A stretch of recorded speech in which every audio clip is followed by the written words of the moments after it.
I've read it on the internet, so it must be true. In 1893, Little Egypt introduced belly dance to the amazed West, who'd never seen it before. Nothing could be further from the truth.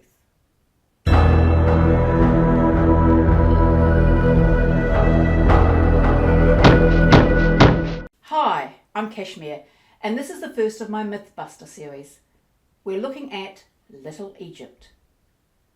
First, was there a belly dance in Chicago in 1893? Yes, no question.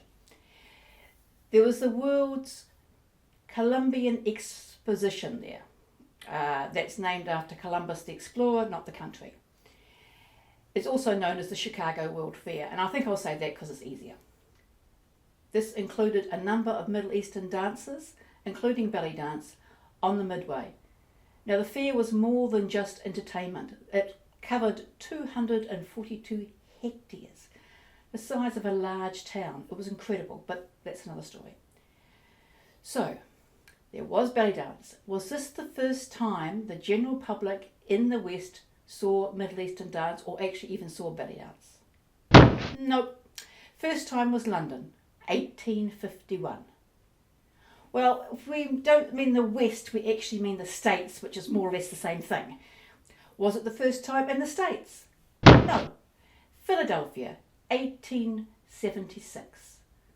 In actual fact, there was a whole lot of World's Fairs over several decades, and most of these actually included Middle Eastern dance, and many of them included belly dance. But that will be the topic for another video. And in the States, there was also significant immigration from the Middle East by then. So there were immigrants from the Middle East at home performing belly dance, in their cafes, dancing, playing music, singing. So belly dance was there. You might say that's not actually in the general public, but it definitely is in the West. So it wasn't the first time in the West. It wasn't the first time in the States. Okay, so let's just go back and have a look at the fair. Was there a dancer called Little Egypt at the fair? No. Donna Carlton spent a lot of time going through primary sources, looking at playbills, looking at newspaper articles, looking at letters, looking at photos, looking at memoirs. Nowhere was there any mention of a dancer called Little Egypt. She wasn't there.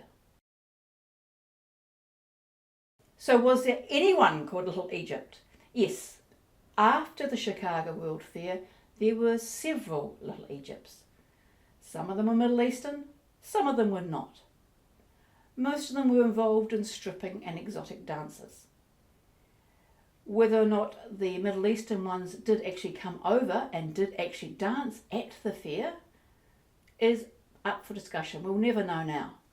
But we do know at the time any of these Little Egypts were in the fair. They weren't known as Little Egypt at all. So, myth number 1, busted.